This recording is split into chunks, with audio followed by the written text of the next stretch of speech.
रत्नापुरी के राजा चंद्रभान के दो बेटे थे। राजा चंद्रभान के बेटे बंदरों के साथ खेलने में काफ़ी रुचि रखते थे, इसलिए राजा के सेवक राजकुमारों की प्रसन्नता के लिए बंदरों को हर रोज अच्छा भोजन दिया करते थे। लेकिन सबसे छोटे राजकुमार ने अपने मनोरंजन के लिए भेड़ों का एक झुंड पाल रखा था। भेड़ अवसर पाकर राजमहल के भोजनालय में घुस जाती थी, जो भी हाथ लगता था उसे खा जाती थी। रसोइया भेड़ों की इस आदत से काफ़ी परेशान थे, इसलिए जब भी भेड़ें भोजनालय में घुसती थी तो रसोइया जो भी बर्तन हाथ में आता था उन पर फेंक कर उन्हें बाहर भगा देता था। इस नज़ारे को देखकर एक बूढ़े बंदर ने सोचा कि रसोइये और भेड़ों का हर रोज का यह झगड़ा उनके विनाश का कारण भी बन सकता है। यदि किसी दिन यह भेड़ें अन्न भंडार में घुस गई और रसोइये ने उन पर अगर जलती हुई लकड़ी फेंक दी तो आग लग जाएगी। अन्न भंडार से ही जुड़ी हुई घुड़साल है, आग वहां तक भी पहुंच सकती है और उस आग से घोड़े भी झुलस सकते हैं। यदि ऐसा हुआ तो राज वैद्य घोड़ों के घाव भरने के लिए बंदरों की चर्बी का प्रयोग करेंगे। ऐसे में राज्य के घोड़ों की रक्षा के लिए बंदरों को मारा जा सकता है। यह सब सोच विचार करने के बाद में बूढ़ा बंदर अपने झुंड के सभी बंदरों को बुलाकर आने वाली इस मुसीबत के बारे में बताता है और उन्हें राजमहल छोड़ने का परामर्श देता है। इस पर कुछ बंदरों का कहना है कि वानर राज आप कैसी मनगढ़ंत बातें कर रहे हैं, इसमें आपका नहीं आपकी उम्र का दोष है। हम लोग समझदार हैं, आपकी तरह बूढ़े और नासमझ नहीं हैं जो राजमहल के अच्छे भोजन और आलीशान निवास को छोड़कर कहीं और चले जाएं।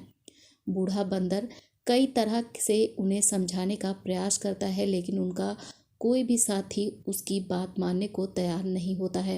हार कर वह बूढ़ा बंदर अकेला ही उस राजमहल को छोड़कर वहां से वन में यानी कि जंगल में चला जाता है। फिर एक दिन वह दिन भी नज़दीक आ जाता है जिसकी कल्पना बूढ़े बंदर ने की थी।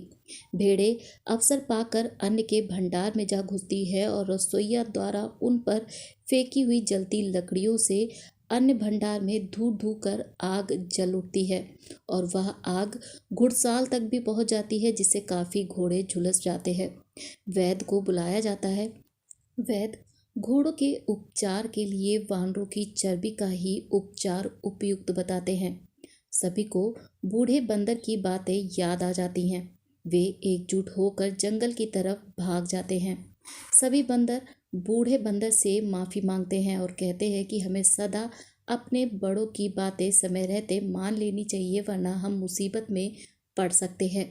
एक दिन सभी बंदर सरोवर के पास में पानी पीने जाते हैं, पर बूढ़ा बंदर यह देखता है और देखते ही बोलता है कि इस सरोवर में जरूर कोई जानवर अंदर गया है, लेकिन बाहर निकल कर नहीं आया है, क्योंकि उसके जाने के पदचिन्ह नजर आ रहे हैं लेकिन बाहर निकल के आने के कोई पदचिन्ह दिखाई नहीं दे रहे हैं। ऐसे में पानी में अंदर घुसकर पानी पीना मौत को दावत देने के बराबर है। इसीलिए वह सभी बंदरों से कहता है कि बाहर बैठकर ही पानी पी लें। जब वह पानी पी ही रहे होते हैं तभी एक राक्षस सरोवर से बाहर निकल कर आता है। वह बूढ़े बंदर से बोलता है, वानर राज तुम काफी चतुर दिखाई पड़ते हो। केवल पैरों के निशान से ही खतरे का अनुमान लगा लिया तुमने। तुम्हारी चतुराई से मैं काफी प्रसन्न हूँ। मैं तुम्हें यह रत्न जड़ित माला देना चाहता हूँ, इसे स्वीकार करो। बूढ़े बंदर और राक्षस की मित्रता हो जाती है। बूढ़ा बंदर राक्षस को राजमहल की सारी घटना सुनाता है। राक्षस बूढ़े बंदर से कहता है, ठीक है, तुम किसी उपाय से राजा को मेरे पास ले आओ। राक्षस ऐसा कहता है कि मैं उसे सबक सिखा दूंगा, फिर कोई भी राजा इस तरीके का इलाज करने की नहीं सोचेगा। बूढ़ा बंदर राजा के पास पहुंच जाता है और बोलता है, महाराज, पास वाले सरोवर में रत्न जड़ित मालाएं निकल रही हैं। वे मालाएं हमारे तो किसी काम की नहीं है, परंतु आप उन्हें पाकर अपने राज्य को और अधिक धनवान बना सकते हैं।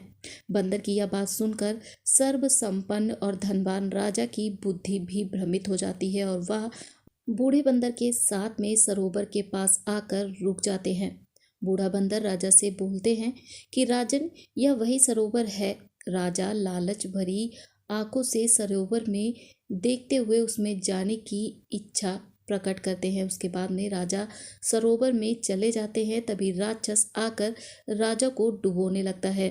राजा डर जाते हैं, वानर राज से क्षमा मांगने लगते हैं। तभी बूढ़ा बंदर राजा के इस पश्चाताप को देखकर राक्षस से अनुरोध करता है कि वह राजा को छोड़ दे। राक्षस राजा को छोड़ देता है।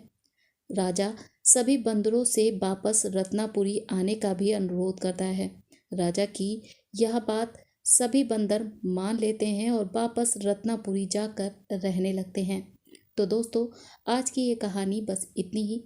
उम्मीद है ये कहानी आपको पसंद जरूर ही आई होगी। अगर आपको ये कहानी पसंद आई हो तो इसे अपने दोस्तों के साथ में ज़रूर शेयर कीजिएगा। मिलते हैं अगली कहानी के साथ में। तब तक के लिए thanks for watching and take